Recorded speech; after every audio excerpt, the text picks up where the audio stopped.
Good morning, class 8th. Beta, now open page number 31 of grammar book.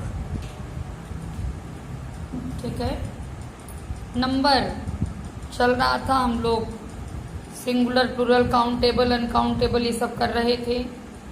अब यहाँ पर exercise है। देखिए, ये सिंगुलर और प्लूरल का कॉलम बना हुआ है, देख रहे हो? कहीं सिंगुलर लिखा हुआ है, प्लूरल फिल करना है, ठीक है। और यदि प्लूरल कहीं दिया है तो वहाँ सिंगुलर फिल करना है। कहीं मिस्टेक भी कर दी, जैसे यहाँ स्पेस दे दिए हैं, तो खैर सॉल्यूशन जो जाएगा उसमें करेक्शन होगा, तो इसका ध्यान रखना है। यानी सिंगुलर प्लूरल का जो कॉलम है, कोई एक मिसिंग रहेगा, या तो सिंगुलर या तो प्लूरल। जो मिसिंग रहेगा वो आपको कंप्लीट करना है, ठीक है। तो रूल्स पहले आ ही चुके हैं, तो रूल्स का ध्यान रखिए, फिर सॉल्यूशन जो जाएगा उस पर भी ध्यान दीजिए, लर्न करिए। अब जेंडर की बात आती है बेटा, तो 6th 7th हर क्लास में पढ़े हो जेंडर तुम लोग, इसलिए बहुत टाइम नहीं लगेगा आपको समझने में। जैसे हिंदी में पढ़ते हो पुल्लिंग स्त्रीलिंग, ऐसे इंग्लिश में मैस्कुलिन फेमिनिन, जो हिंदी में पुल्लिंग है इंग्लिश में मैस्कुलिन है। जो हिंदी में स्त्रीलिंग है तो इंग्लिश में फेमिनिन जेंडर है। बट इंग्लिश में दो और जेंडर होते हैं, common gender and neutral gender. एक बार फिर से मैं बता देती हूँ, जानते हो आप, फिर भी जो मेल को रिप्रेजेंट करे तो मैस्कुलिन जेंडर। देखिए, बोलचाल की भाषा जरा सुनिए, डेफिनेशन ठीक है, पढ़ते रहिएगा, समझिए।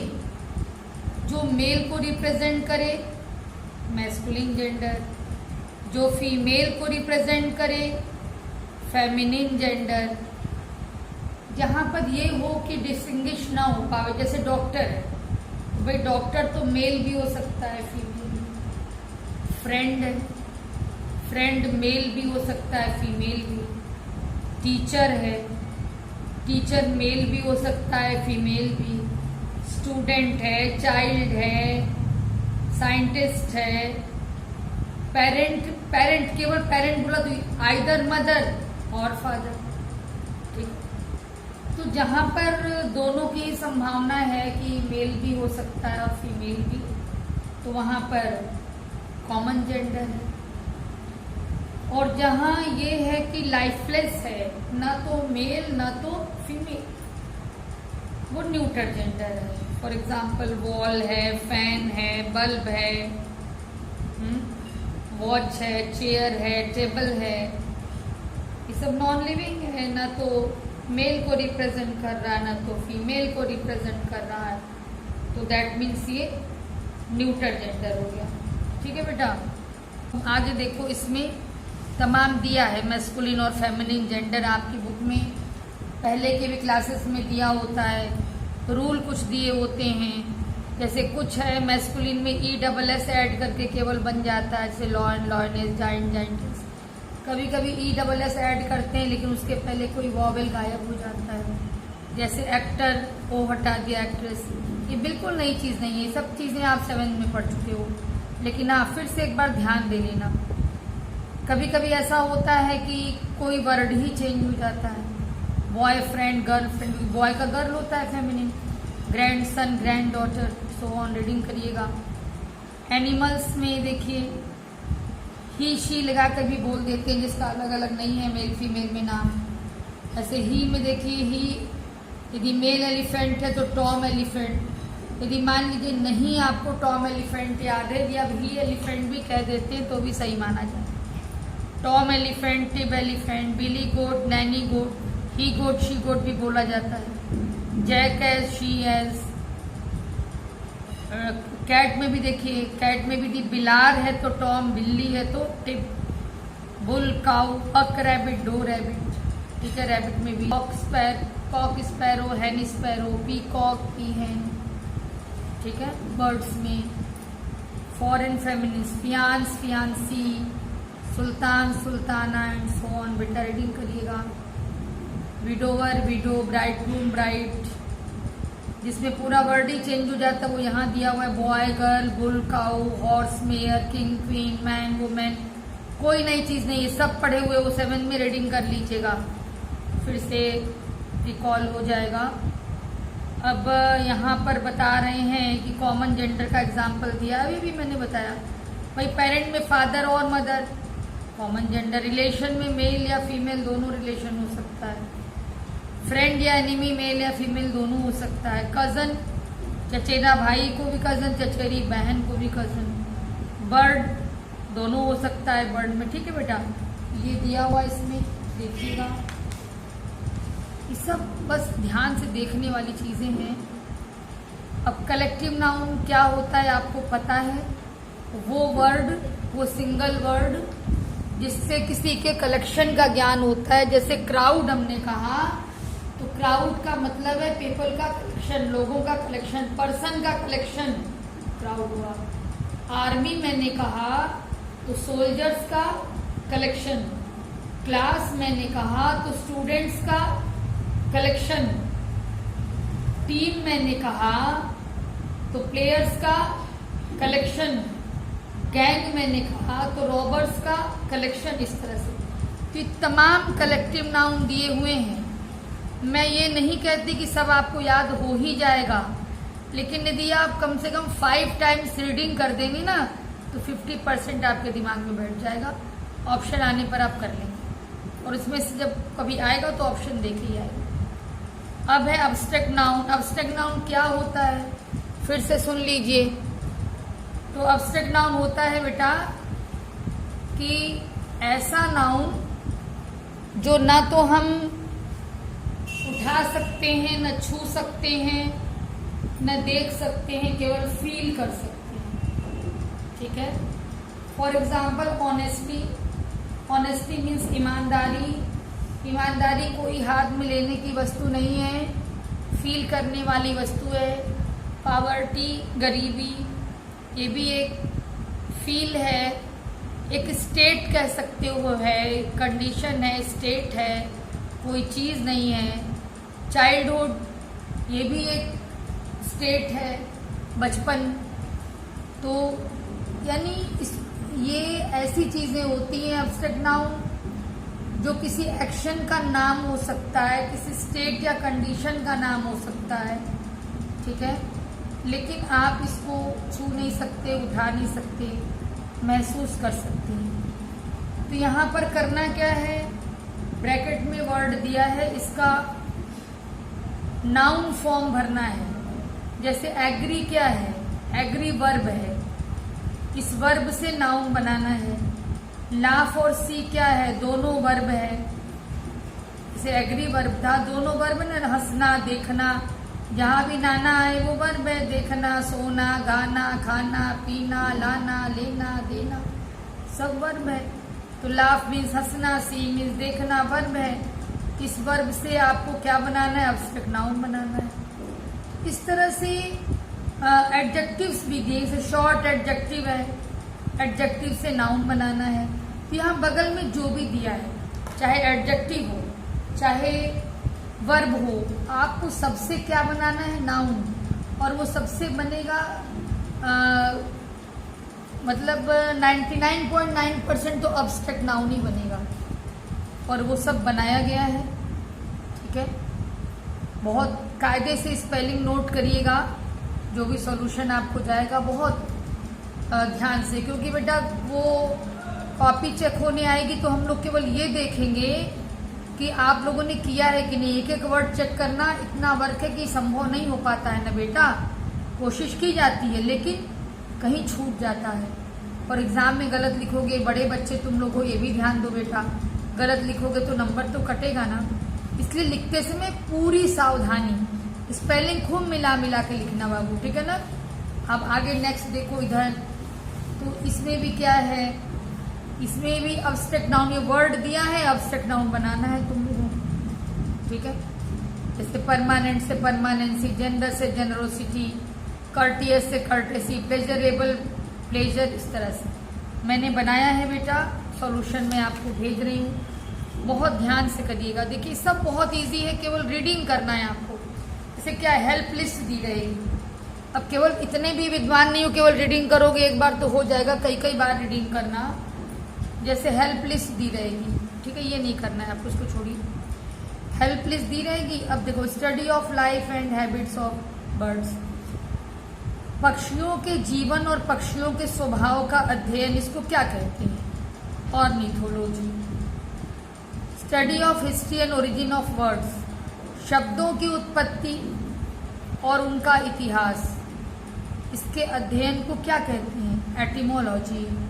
स्टडी ऑफ साउंड, ध्वनि का अध्ययन, acoustic. Study of moving bodies, गतिशील पिंडों का अध्ययन, डायनेमिक्स। ठीक है, इस तरह से ये पूरा है। इतना समझ में आएगा आपको, 8th में हो इतनी इंग्लिश समझ सकते हो बेटा, सब फिलअप किया हुआ है। ठीक है, अभी आपको क्लियर कॉपी में किया हुआ दे दिया जा रहा है, अब आराम से कर लोगे। सेम थिंग यहाँ पर भी है भाई, ये भी क्या है देखो, यहाँ पर भी दिया हुआ है हेल्प लिस्ट। हेल्प लिस्ट दिया हुआ है और आपको फिल करना है, किया हुआ है। जैसे a place where leather goods are manufactured, ऐसा स्थान जहाँ चमड़े का सामान बनता है, तो tannery. A place where butter and cheese are made, ऐसा स्थान जहाँ पर बटर चीज बनाया जाता है, डेयरी। इस तरीके से, ठीक है, यहाँ पर भी वही चीज है। यहाँ पे मैच करना है फोबिया और मेनिया को। जैसे वर्बोमेनिया, वर्बोमेनिया मीन्स क्या? Verbomania means obsession with talking. Obsession का मतलब क्या? ऑब्सेशन मतलब किसी भी चीज के प्रति बहुत ज्यादा लगाव। तो टॉकिंग के प्रति यानी जो बहुत ज्यादा बोलता है, बहुत ज्यादा बातचीत कर रहा है, तो उसको हम कहेंगे कि इसको वर्बोमेनिया है। ठीक है, तो ये बेटा अब पढ़ोगे मतलब समझ में आ जाएगा। जैसे है मोनोमेनिया, तो मोनोमेनिया क्या है? ऑब्सेशन विद सिंगल आइडिया और थिंग, किसी भी एक विचार या किसी भी एक वस्तु के प्रति बहुत ज्यादा लगाओ। अब फोबिया का देख लीजिए, एक्वाफोबिया। एक्वाफोबिया मतलब क्या? देखिए, मेनिया का मतलब लगाव से है ना, और फोबिया का मतलब डर से है। जैसे एक्वाफोबिया, एक्वाफोबिया का देखिए मैच है आपका फियर ऑफ वाटर, पानी से भय, एक्वाफोबिया। तो मेनिया का मतलब लगाव और फोबिया मीन्स डर। ठीक है, ये चीज क्लियर करिएगा। और मैच किया हुआ जा रहा है, बहुत ध्यान से पढ़िएगा। ये भी देखिए हेल्प लिस्ट है, अब इसमें फिल करना है। The chief person in a court of law, मतलब अदालत में जो चीफ पर्सन होता है उसको क्या कहते हैं? जज कहते हैं। तो इस तरह दिया है, एक बार दो बार रीडिंग करेंगे आप कर पाएंगे। और देखिए इसमें भी वही चीज है, right the names of this people against their profession. जैसे one who studies the causes and effect of illnesses, ऐसा व्यक्ति जो कारण और प्रभाव भी, किसी भी बीमारी के कारण और प्रभाव का अध्ययन करता है, क्या कहोगे उसको? ठीक है, तो उसको क्या कहोगे? Pathologist. One who is paid to drive a car, इसको कार चलाने के लिए पैसे दिए जाते हैं। ठीक है, क्या कहोगे उसको? Chauffeur. One who runs very fast over a short distance, जो थोड़ी दूर तक बहुत तेज दौड़ सकता है, sprinter. One who treats peoples teeth, dentist सुने होंगे। इस तरह बेटा ये पूरा आपको करना है, कई बार पढ़ेंगे खुद ही आपको याद हो जाएगा। ठीक है, समझना कम, लर्न करना ज़्यादा है। अब यहाँ पर एक चीज़ है, चीज़ बहुत इजी है, मैं बता रही हूँ क्या है। केस की बात आई है। केस जैसे हिंदी में कारक नहीं पढ़ते हो, वैसे इंग्लिश में केस। ठीक है, क्या है सुनिए, बहुत इजी वे में मैं बता रही हूँ। देखो, जब मैं एक्टिव पैसिव तुम्हें बता रही थी या फिर जो भी टाइप ऑफ सेंटेंसेस पढ़ा रही थी, उस समय भी एक चीज का नाम तो हमेशा लिया गया सब्जेक्ट, और एक्टिव पैसिव पढ़ाते समय नाम लिया गया ऑब्जेक्ट। ध्यान से सुनना बेटा, यदि मिस करोगे तो बहुत बड़ी चीज मिस करोगे, फिर कोई बताएगा नहीं भविष्य में आपको। क्लास 8 तक जो ग्रामर पढ़ लोगे, डिटेल पढ़ लोगे, आगे इतना कोई ध्यान से देता नहीं है इन चीजों पर, क्योंकि लोग समझते हैं कि बच्चों को तो आ ही रहा है। देखो, सब्जेक्ट का प्लेस इन जनरल वर्ब के पहले रहता है और वर्ब के बाद ऑब्जेक्ट आता है। काम करने वाले को तुम सब्जेक्ट कहते हो, ठीक है ना, और काम का रिजल्ट जिसके ऊपर पड़ता है उसको ऑब्जेक्ट कहते हो। एक जनरल बात बता रही, जहां काम नहीं हो रहा है वहां जिसके बारे में बात होती है वही सब्जेक्ट होता है। तो सब्जेक्ट का जो प्लेस है वो वर्ब के पहले, ठीक, और ऑब्जेक्ट का प्लेस वर्ब के बाद। एक देखिए यहां पर एग्जांपल, तन्वी ड्रैंक मिल्क, देख रहे हो, तन्वी किसी का नाम है, ड्रिंक का सेकंड फॉर्म ड्रैंक है, मिल्क मतलब जानी रहो। तन्वी ने दूध पिया, काम करने वाली कौन, तन्वी, ये सब्जेक्ट हो गई। पीना वर्ब है, पीना, गाना, सोना, खाना, लेना, देना, सब नाना वर्ब है। क्या पिया, मिल्क पिया, ये ऑब्जेक्ट है। देखिए, सब्जेक्ट वर्ब के पहले आया है, ऑब्जेक्ट वर्ब के बाद में आया है ना, ऐसा बेटा। तो जो सब्जेक्ट है ना, जो वर्ब के पहले आया है, ये नॉमिनेटिव केस है। आप हिंदी में तो केस बहुत डिटेल पढ़ते हो, लेकिन अभी इंग्लिश ग्रामर में हम लोग को बहुत लिमिटेड रहना है। Nominative case, objective case, possessive case.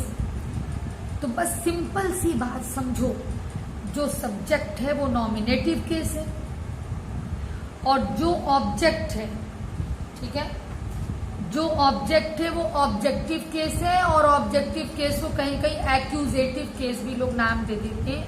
आपकी बुक में ऑब्जेक्टिव केस नाम दिया हुआ है, ठीक। अब देखिए, अब एक्सरसाइज 1 में क्या करना है, pick out the nouns in the nominative case. Nominative case आपको इसमें देखना है। तो the coach blew a whistle, अब बेटा काम करने वाला कौन है, द कोच है, तो यही ना नॉमिनेटिव केस हो गया। जो सब्जेक्ट है वो नॉमिनेटिव केस हो गया। हरीश ब्रोक द विंडो, तो हरीश यहाँ पर सब्जेक्ट है, नॉमिनेटिव केस हो गया। सिंपल सी बात एकदम, सारे सेंटेंसेस में ऐसा ही है। अब ऑब्जेक्टिव केस के लिए क्या करोगे भाई, द हैन गिव्स, मुर्गी देती, क्या देती है, अंडे देती है ना, तो ऑब्जेक्ट एक्स है, यही ऑब्जेक्टिव केस हो गया। टॉम हिट जेन, टॉम ने जेन को मारा, टॉम मारने वाला है, किसको मारा, जेन को मारा, तो वर्ब के बाद आया है, तो ये ऑब्जेक्टिव केस हो गया, जेन, ठीक है। इसी तरीके से बेटा करना है आपको। इसके बाद देखिए, डायरेक्ट और इनडायरेक्ट ऑब्जेक्ट्स क्या, ये भी सुन लीजिए। देखिए, कभी कभी सेंटेंस ऐसा आता है आपके पास कि जिसमें डबल ऑब्जेक्ट होता है, ठीक है ना। जैसे the teacher gave the class homework, teacher ने दिया क्लास को होमवर्क, किसको दिया, क्लास को, क्या दिया, होमवर्क दिया, ठीक है, डबल ऑब्जेक्ट हो गया। Maria served her husband, Maria served her husband dinner, Maria ने अपने हस्बैंड को परोसा, क्या परोसा, डिनर परोसा, ठीक है। अब समझो कि डायरेक्ट और इनडायरेक्ट ऑब्जेक्ट से क्या मतलब, यहां तो डबल ऑब्जेक्ट मिल गया ना, ये भी ऑब्जेक्ट, ये भी ऑब्जेक्ट, ये भी ऑब्जेक्ट, ये भी ऑब्जेक्ट। अब मैं बता दूं, इस जहां भी डबल ऑब्जेक्ट होगा वहां दो चीजें आएंगी। क्या दो चीजें आएंगी, एक पर्सन होगा और एक थिंग होगा, ठीक है। इन्होंने डायरेक्ट और इनडायरेक्ट ऑब्जेक्ट के बारे में इधर बताया है, तो मैं आगे बता दे रही हूं, ऐसा नहीं कि छूटेगा आपसे। एक पर्सन होगा और एक थिंग होगा, ठीक है। जो दो ऑब्जेक्ट, ध्यान से सुनो मेरी बात को बेटा, जो two objects, the two objects in your sentence, जो आप देखोगे, ठीक है, उसमें one of the two objects are person and the next is thing. उन दोनों ऑब्जेक्ट में से एक पर्सन होगा और एक थिंग होगा, वस्तु कोई होगी।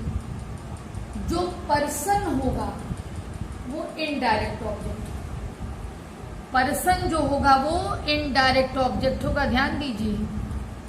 जो पर्सन होगा वो इनडायरेक्ट ऑब्जेक्ट होगा और जो थिंग होगा वो डायरेक्ट ऑब्जेक्ट होगा। अब समझिए जरा सा, यहां पर क्लास पर्सन है क्योंकि क्लास में स्टूडेंट्स होंगे और ये थिंग है, तो जो पर्सन है वो इनडायरेक्ट ऑब्जेक्ट होगा और जो बचा हुआ रेस्ट है वो डायरेक्ट ऑब्जेक्ट। अब सेकंड सेंटेंस में जाहिर सी बात है भैया कि हस्बैंड पर्सन है, तो ये इनडायरेक्ट ऑब्जेक्ट होगा और जो बाकी बचा वो डायरेक्ट ऑब्जेक्ट होगा। We directed the traveller to the correct road. जाहिर सी बात है ट्रेवलर पर्सन होगा तो ये इनडायरेक्ट ऑब्जेक्ट होगा और जो थिंग है वो डायरेक्ट ऑब्जेक्ट होगा। तो एक चीज और हम लोग देख रहे हैं कि इनडायरेक्ट ऑब्जेक्ट पहले मिल रहा है सेंटेंस में और डायरेक्ट ऑब्जेक्ट बाद में मिल रहा है। बहुत केयरफुली बेटा किसी भी चीज को जरा बहुत ध्यान से माइंड को कंसंट्रेट करके करोगे तो तुम्हें खुद ही नई नई चीजें समझ में आ जाएंगी। अब आगे आइए, पजेसिव केस। तो ऐसा नाउन जो पजेशन शो करता है वो पजेसिव केस है। For example Sita's pen, Sita की पेन, सीता क्या गया एपोस्ट्रोफी एस लगा है तो एपोस्ट्रोफी एस का क्या मतलब हो गया, का के की हो गया यहाँ पे सीताज मतलब सीता की या सीता का, इस तरह से सीता की पेन। तो जो सीताज है ये तो हो गया ना पजेसिव केस हो गया, यहाँ पे जहां भी एपोस्ट्रोफी एस दिख गया नहीं पजेसिव केस यहाँ पे हो गया। अच्छा अब देखिए फॉर्मेशन ऑफ पजेसिव केस।